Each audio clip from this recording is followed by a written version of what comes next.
Welcome to Chandru maths. SSC constable 2025 ரெக்ரூட்மெண்ட்டில் selection ஆகாதவங்க, அதாவது ஃபைனல் கட் ஆஃப் கிளியர் பண்ண முடியாதனால செலெக்ஷன் ஆகாதவங்க இந்த வீடியோ பாருங்கள். ஓகே, ஏன்னா நீங்கள் உங்களுக்கு ஏஜ் இருக்குது, அடுத்ததாக 2026 ரெக்ரூட்மெண்ட்டுக்கு நீங்கள் அப்ளை பண்ணியிருக்கீங்க அப்படின்னா 2026 உங்களுக்கான போஸ்டிங் கன்ஃபார்ம். ஓகே, 100% உங்களுக்கு அதில் ஒரு போஸ்டிங் இருக்குது. சான்ஸ் இருக்குதுன்னா இல்லை, 100% உங்களுக்கு இருக்குது. ஓகே, ஏன்னா நீங்கள் ஆல்ரெடி ஓரளவு நல்ல மார்க் எடுத்திருக்கீங்க, ரன்னிங்கும் பாஸ் பண்ணியிருக்கீங்க, மெடிக்கல்லையும் எந்த ப்ராப்ளமும் இல்லாமல் ஃபிட் ஆகி வந்திருக்கீங்க.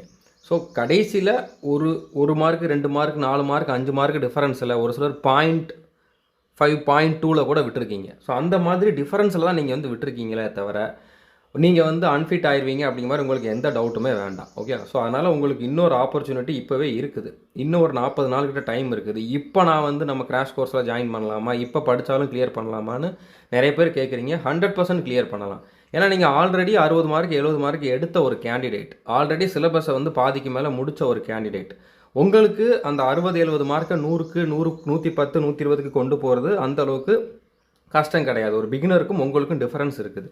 பிகினரே 50 நாளில் 100 மார்க்குக்கு மேலே எடுக்கிற மாதிரி தான் நம்ம கிராஷ் கோர்ஸ் கொடுத்துருக்கோம். நீங்கள் ஆல்ரெடி ஓரளவு சிலபஸ் கம்ப்ளீட் பண்ணவர் அப்படின்னால கண்டிப்பாக உங்களால் முடியும். ஓகே, நீங்கள் என்ன பண்ணணும் அப்படிங்கிறத அந்த வீடியோ நான் சொல்ல போகிறேன்.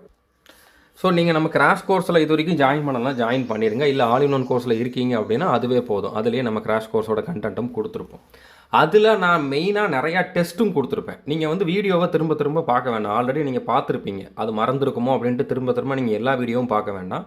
மறந்துருக்குமா மறக்காதா மறக்கலையா அப்படிங்கிறத நீங்கள் கன்ஃபார்ம் பண்ணுறதுக்கு என்ன பண்ணுங்கள், நான் கொடுத்துருக்கிற டெஸ்ட்டை மட்டும் போடுங்க. ஓகே, நான் டெய்லி டார்கெட் கொடுத்துருப்பேன். டெய்லி டார்கெட்டில் நீங்கள் ஒவ்வொரு நாளோட ஃபோல்டரையும் ஓப்பன் பண்ணுங்கள். அது உள்ள இப்போ சீரீஸ் டெஸ்ட்டுன்னு கொடுத்துருக்கேன். ஓகே, அனலாகி டெஸ்ட் இருக்குது. அடுத்தது பார்த்தீங்கன்னா அடுத்து ஒரு டெஸ்ட் இருக்குது, அடுத்து ஒரு டெஸ்ட் இருக்குது. ஸோ இந்த டெஸ்ட்டை மட்டும் அட்டன் பண்ணுங்கள். அந்த டெஸ்ட்டை அட்டன் பண்ணுறப்போ உங்களுக்கு புரியலை, மறந்த மாதிரி இருக்குது அப்படின்னா அதுக்குள்ளே வீடியோ, அதுக்கு மேலே அதோட வீடியோ இருக்கும். அந்த வீடியோ பார்த்துட்டு அதை மட்டும் பார்த்துக்கோங்க. ஸோ இப்படி நீங்கள் கம்மியான டைமில் எல்லாத்தையுமே ரிவைஸ் பண்ணிடலாம். திரும்ப சிலபஸை கம்ப்ளீட் பண்ண மாதிரி நீங்கள் பண்ணிக்கலாம். ஓகே, இதே மாதிரி தான் மேத்ஸுக்கும் கொடுத்துருப்பேன். இப்போ மேத்ஸுக்கு பார்த்தீங்கன்னா இங்கே ஒரு டெஸ்ட் இருக்குது, அதுக்கான வீடியோ இருக்குது.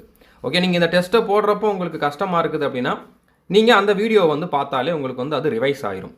ஸோ இதே மாதிரி நம்ம செக்ஷனல் டெஸ்ட்டும் கொடுக்குறோம். அதுக்கப்புறம் மேத்ஸுக்கும் ரீசனிங்க்கும் பார்த்தீங்கன்னா ரிவிஷன் பண்ணுறதுக்கு ஒரு வீடியோ கொடுத்துருக்கேன்.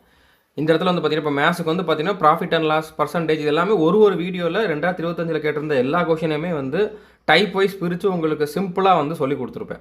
ஸோ இதையுமே நீங்கள் பார்த்தாலே உங்களுக்கு எல்லாமே மறந்தது எல்லாமே ஞாபகம் வந்துடும். ஸோ இந்த மாதிரி நீங்கள் கம்மியான டைமில் ஃபஸ்ட்டு சிலபஸை கம்ப்ளீட் பண்ணிவிட்டு அதுக்கப்புறம் ஃபுல் டெஸ்ட்டு நீங்கள் டெஸ்ட் புக் ஆப்பில் போட்டுக்கிட்டே இருங்க. கண்டிப்பாக உங்களால் 120 130க்கு மேலே கூட எடுக்க முடியும், செலெக்ஷன் ஆக முடியும். தேங்க்யூ.